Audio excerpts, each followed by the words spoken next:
asalaamaaleykum wa rahmatulah asalaamaaleykum 94 Walf Sénégal dellu si di leen siyaar di siyaare mboolem képp ko xam yaa ngi topp suñu site bii di 94 Walf Sénégal ñu ngi leen di nuyu ci àjjuma ji di leen siyaar bu baax a baax di leen wax mubaarak àjjuma. voilà kon xam naa ni beneen bi ci des tamit moo di ñu fàttali leen rek ni maanaam bu dund gi ginnaaw ba mu wàññee ko ginnaaw ba nga xamee ne Bassirou Diomaye Faye ak Ousmane Sonko ak seen gouvernement def nañ tout pour wàññi li nga xam ne moo di dund gi léegi li ci des lan la. li ci des nag moo di ñun ñi nga xam ne nag ñun lañ ko wàññil waaye man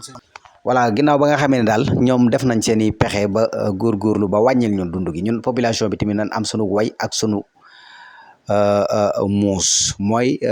xam nga ku nekk xam ne pour le Fouta yi moom ñu ngi ci bitigu koñ yeeg fu nekk lañ nekk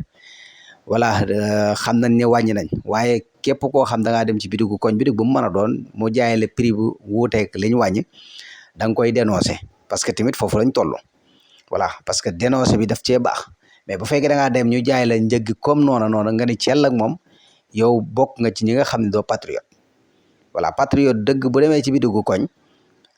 gis nañ ni wàññi nañ te ki la jaay lum la mën a jaay sukkër wala meew lu mu mën a doon jaay nañ la ko prix ba mu la ko daan jaayee yow da nga ko war a dénoncé boo ko dénoncé wul nag yow doo nekkoo patriote voilà parce que mbir mi dañ ko war a jël en sérieux wàññi nañ rek wàññi nañ ñu doxal quelque temps tuuti rek voilà borom bitig yi di defaat lu leen neex loolu moom wax dëgg yàlla dafa war a jeex gis nañ ko fi voilà ay nit yoo xam bu ñu wàññee voilà ñu doxal ay quelque temps ñu daal di nekkaat fañ newoon voilà léegi beneen bi ci des tamit mooy xam naa ne gouvernement bi ñu ngi ciy def ay jéego mooy ay superviseur maanaam mënul ñàkk ci lii chaque 1 mois wala chaque 3 mois bu nekk gars yi wàcc ci terrain bi wàcc ci marché bi wàcc ci borom bitig yi xool table yi ñu leen defal bu fekkee defal nañ leen ay table prix yooyu noonu ñu xool ko ba xam table prix yi méngoo naag ñoom li ñuy jaayee bu fekkee méngoowut ak li ñuy jaayee ñu daal leen di sanctionné wala sax ñu teg leen ay sanction yu métti yu diis bu ëllëgee kon bu ñu waxatee waxe wàññi ñoom dootuñu yokk waaye tant que ñu ngi leen di bàyyi nag wàññi nañ ñu bàyyi leen rek ñu nekk seen i bitigu koñ nekk seen i roq di def la leen neex